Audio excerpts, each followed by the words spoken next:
nome é Heloísa Ribeiro e este é mais um A Resenha. Você já conferiu o Set de Chicago, disponível na Netflix? Ainda não? Então fica com a gente que vamos falar um pouco sobre ele e por que você deve conferir.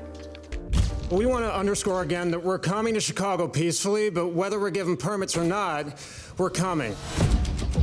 We're going to Chicago to protest the Vietnam War.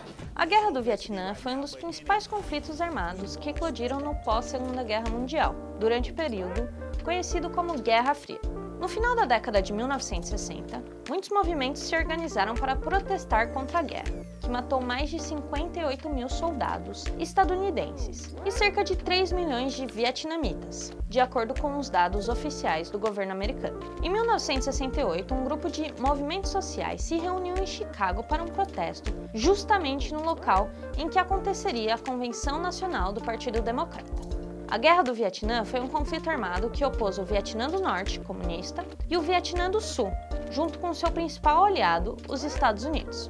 O conflito teve início em 1959, durando 16 anos. O Vietnã foi separado pela Convenção de Genebra de 1964, que também marca o cessar-fogo da Guerra da Indochina.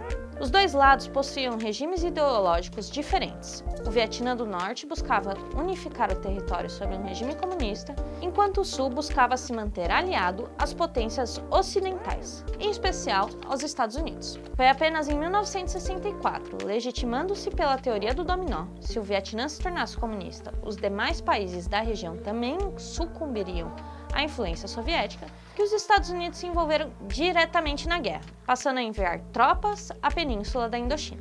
É importante lembrar que este foi um dos primeiros conflitos com presença forte da mídia, com imagem das pessoas sendo atingidas por armas incendiárias e cancerígenas, napalm e agente laranja, por exemplo, e rodaram o mundo de maneira muito rápida.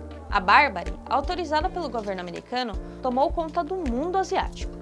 É importante lembrar que a retirada das tropas dos Estados Unidos do Vietnã foi motivo de um prêmio Nobel da Paz para Henry Kissinger, o estadista norte-americano que faleceu recentemente em 2023. Entretanto, há evidências que durante a Guerra do Vietnã, os Estados Unidos bombardearam o Camboja com o intuito de acabar com a cadeia de suprimento dos Vietcongs.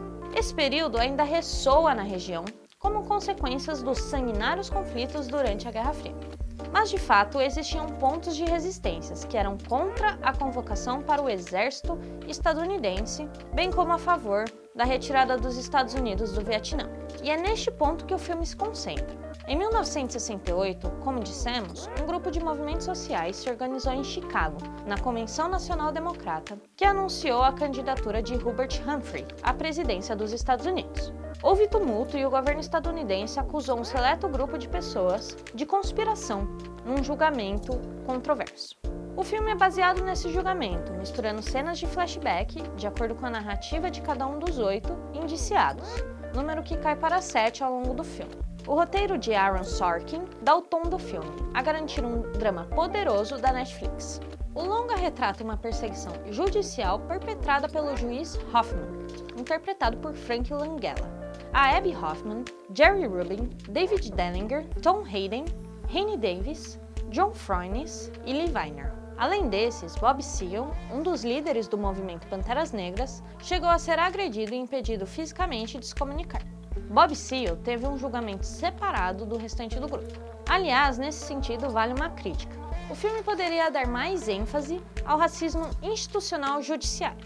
Podemos compreender o filme como uma crítica a um fato histórico, mas não podemos deixar de relacioná-lo à truculência policial, aos julgamentos enviesados e à violência institucional. Pensemos, por exemplo, na relação com o movimento Black Lives Matter, em que o racismo da polícia estadunidense, bem como a sua truculência, ficam marcadas na história do país. We have to find some courage now.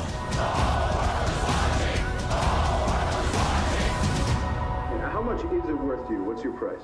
To call off the revolution? My life. É a Fundação Podemos promovendo educação.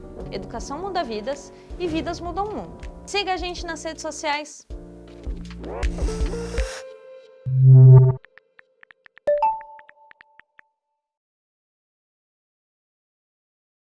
Olá pessoal, meu nome é Nilson Gonçalves, presidente da Fundação Podemos, e você acabou de ver mais um dos nossos produtos. Eu convido você a curtir, compartilhar e comentar e acessar nossas redes sociais.